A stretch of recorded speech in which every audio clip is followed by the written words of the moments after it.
प्रथमोध्याय। पांडवों का वंगमन। पूर्वासियों द्वारा उनका अनुगमन और युधिष्ठिर के अनुरोध करने पर उनमें से बहुतों का लौटना तथा पांडवों का प्रमाणकोट तीर्थ में रात्रिवास। अंतर्यामी नारायण स्वरूप भगवान श्री कृष्ण, उनके नित्यसखा नरस्वरूप नरश्रेष्ठ अर्जुन, उनकी लीला प्रकट करने वाली भगवती सरस्वती और उन लीलाओं का संकलन करने वाले महर्षि वेदव्यास को नमस्कार करके जय महाभारत का पाठ करना चाहिए। जन्मेजय ने पूछा, विप्रवर, मंत्रियों सहित धृतराष्ट्र के दुरात्मा पुत्रों ने जब इस प्रकार कपटपूर्वक कुंती कुमारों को जुए में हराकर कुपित कर दिया और घोर वैर की नींव डालते हुए उन्हें अत्यंत कठोर बातें सुनाई, तब मेरे पूर्व पितामह युधिष्ठिर आदि कुरुवंशियों ने क्या किया? 1-2 तथा जो सहसा ऐश्वर्य से वंचित हो जाने के कारण महान दुख में पड़ गए थे, उन इंद्र के तुल्य तेजस्वी पांडवों ने वन में किस प्रकार विचरण किया?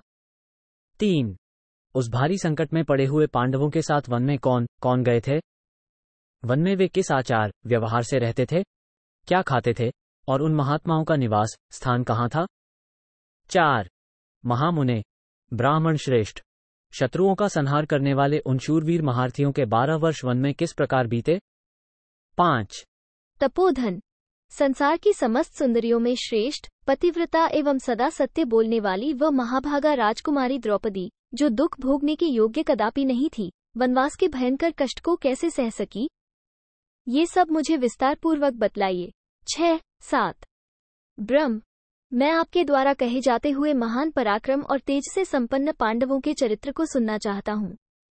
इसके लिए मेरे मन में अत्यंत कौतूहल हो रहा है। 8 वैशंपायन जी ने कहा, राजन, इस प्रकार मंत्रियों सहित दुरात्मा धृतराष्ट्र पुत्रों द्वारा जुए में पराजित करके क्रुद्ध किए हुए कुंती कुमार हस्तिनापुर से बाहर निकले। 9 वर्धमानपुर की दिशा में स्थित नगर द्वार से निकलकर शस्त्रधारी पांडवों ने द्रौपदी के साथ उत्तराभिमुख होकर यात्रा आरंभ की। 10 इंद्रसेन आदि 14 से अधिक सेवक सारी स्त्रियों को शीघ्रगामी रथों पर बिठाकर उनके पीछे पीछे चले। 11 पांडव वन की ओर गए हैं, ये जानकर हस्तिनापुर के निवासी शोक से पीड़ित हो बिना किसी भय के भीष्म, विदुर, द्रोण और कृपाचार्य की बारंबार निंदा करते हुए एक दूसरे से मिलकर इस प्रकार कहने लगे। 12 पूर्वासी बोले, अहो, हमारा ये समस्त कुल, हम तथा हमारे घर द्वार अब सुरक्षित नहीं है, क्योंकि यहाँ पापात्मा दुर्योधन सुबलपुत्र शकुन से पालित हो कर्ण और दुशासन की सम्मति से इस राज्य का शासन करना चाहता है।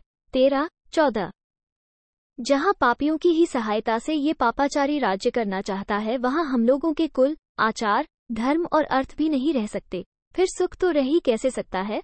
15 दुर्योधन गुरुजनों से द्वेष रखने वाला है, उसने सदाचार और पांडवों जैसे सुहृदों को त्याग दिया है। वह अर्थलोलुप, अभिमानी, नीच और स्वभावतः ही निष्ठुर है। 16 जहाँ दुर्योधन राजा है, वहाँ की यह सारी पृथ्वी नहीं के बराबर है, अतः यही ठीक होगा कि हम सब लोग वहीं चलें जहाँ पांडव जा रहे हैं। 17 पांडवगण दयालु, महात्मा, जितेंद्रिय, शत्रु विजयी, लज्जाशील, यशस्वी, धर्मात्मा तथा सदाचार परायण हैं। 18 वैशंपायन जी कहते हैं, ऐसा कहकर वे पूर्वासी पांडवों के पास गए और उन कुंती कुमारों तथा माद्री पुत्रों से मिलकर वे सब के सब हाथ जोड़कर इस प्रकार बोले। 19 पांडवों, आप लोगों का कल्याण हो, हम आपके वियोग से बहुत दुखी हैं। आप लोग हमें छोड़कर कहाँ जा रहे हैं? आप जहाँ जाएंगे वहीं हम भी आपके साथ चलेंगे। 20 निर्दयी शत्रुओं ने आपको अधर्मपूर्वक जुए में हराया है, ये सुनकर हम सब लोग अत्यंत उद्विग्न हो उठे हैं। आप लोग हमारा त्याग न करें, क्योंकि हम आपके सेवक हैं, प्रेमी हैं, सुहृद हैं और सदा आपके प्रिय एवं हित में संलग्न रहने वाले हैं। आपके बिना इस दुष्ट राजा के राज्य में रहकर हम नष्ट होना नहीं चाहते। 21-22 नरश्रेष्ठ पांडवों, शुभ और अशुभ आश्रय में रहने पर वहां का संसर्ग मनुष्य में जैसे गुण दोषों की सृष्टि करता है, उनका हम वर्णन करते हैं, सुनिए। 23 जैसे फूलों के संसर्ग में रहने पर उनकी सुगंध वस्त्र, जल, तिल और भूमि को भी सुवासित कर देती है, उसी प्रकार संसर्गजनित गुण भी अपना प्रभाव डालते हैं। 24 मूढ़ मनुष्यों से मिलना जुलना मोहजाल की उत्पत्ति का कारण होता है। इसी प्रकार साधु महात्माओं का संग प्रतिदिन धर्म की प्राप्ति कराने वाला है। 25 इसलिए विद्वानों, वृद्ध पुरुषों तथा उत्तम स्वभाव वाले शांतिपरायण तपस्वी सत्पुरुषों का संग करना चाहिए। 26 जिन पुरुषों के विद्या, जाति और कर्म ये तीनों उज्ज्वल हों, उनका सेवन करना चाहिए, क्योंकि उन महापुरुषों के साथ बैठना शास्त्रों के स्वाध्याय से भी बढ़कर है। हम लोग अग्निहोत्र आदि शुभ कर्मों का अनुष्ठान नहीं करते, तो भी पुण्यात्मा साधु पुरुषों के समुदाय में रहने से हमें पुण्य की ही प्राप्ति होगी। इसी प्रकार पापीजनों के सेवन से हम पाप के ही भागी होंगे। 27-28। दुष्ट मनुष्यों के दर्शन, स्पर्श, उनके साथ वार्तालाप अथवा उठने बैठने से धार्मिक आचारों की हानि होती है, इसलिए वैसे मनुष्यों को कभी सिद्धि नहीं प्राप्त होती। 29। नीच पुरुषों का साथ करने से मनुष्यों की बुद्धि नष्ट होती है। मध्यम श्रेणी के मनुष्यों का साथ करने से मध्यम होती है और उत्तम पुरुषों का संग करने से उत्तरोत्तर श्रेष्ठ होती है। 30। उत्तम, प्रसिद्ध एवं विशेषतः धर्मिष्ठ मनुष्यों ने लोक में धर्म, अर्थ और काम की उत्पत्ति के हेतुभूत जो वेदोक्त गुण, साधन बताए हैं वे ही लोकाचार में प्रकट होते हैं, लोगों द्वारा काम में लाए जाते हैं और शिष्ट पुरुष उन्हीं का आदर करते हैं। 31। वे सभी गुण पृथक पृथक और एक साथ आप लोगों में विद्यमान हैं, अतः हम लोग कल्याण की इच्छा से आप जैसे गुणवान पुरुषों के बीच में रहना चाहते हैं। 32।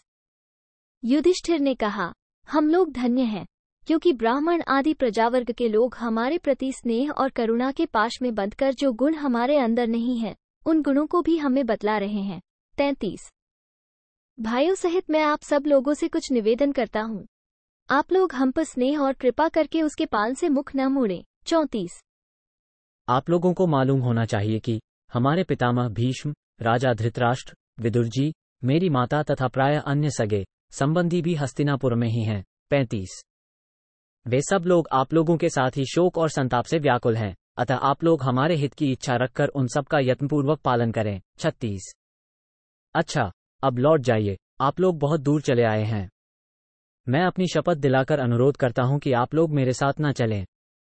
मेरे स्वजन आपके पास धरोहर के रूप में हैं, उनके प्रति आप लोगों के हृदय में स्नेह भाव रहना चाहिए। 37।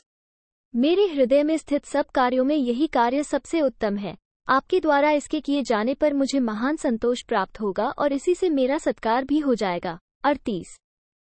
वैशंपायन जी कहते हैं, जन्मेजय, धर्मराज के द्वारा इस प्रकार विनयपूर्वक अनुरोध किए जाने पर उन समस्त प्रजाओं ने हाँ महाराज ऐसा कहकर एक ही साथ भयंकर आर्तनाद किया। 39। कुंती पुत्र युधिष्ठिर के गुणों का स्मरण करके प्रजावर्ग के लोग दुख से पीड़ित और अत्यंत आतुर हो गए। उनकी पांडवों के साथ जाने की इच्छा पूर्ण नहीं हो सकी, वे केवल उनसे मिलकर लौट आए। 40। पूर्वासियों के लौट जाने पर पांडवगण रथों पर बैठकर गंगाजी के किनारे प्रमाणकोटि नामक महान वट के समीप आए। 41। संध्या होते होते उस वट के निकट पहुंचकर शूरवीर पांडवों ने पवित्र जल का स्पर्श, आचमन और संध्यावंदन आदि करके वो रात वहीं व्यतीत की। 42। दुख से पीड़ित हुए वे पांचों पांडुकुमार उस रात में केवल जल पीकर ही रह गए। कुछ ब्राह्मण लोग भी इन पांडवों के साथ स्नेहवश वहां तक चले आए थे। 43। उनमें से कुछ साग्नि अग्निहोत्री थे और कुछ निरग्नि। उन्होंने अपने शिष्यों तथा भाई बंधुओं को भी साथ ले लिया था। वेदों का स्वाध्याय करने वाले उन ब्राह्मणों से घिरे हुए राजा युधिष्ठिर की बड़ी शोभा हो रही थी। 44।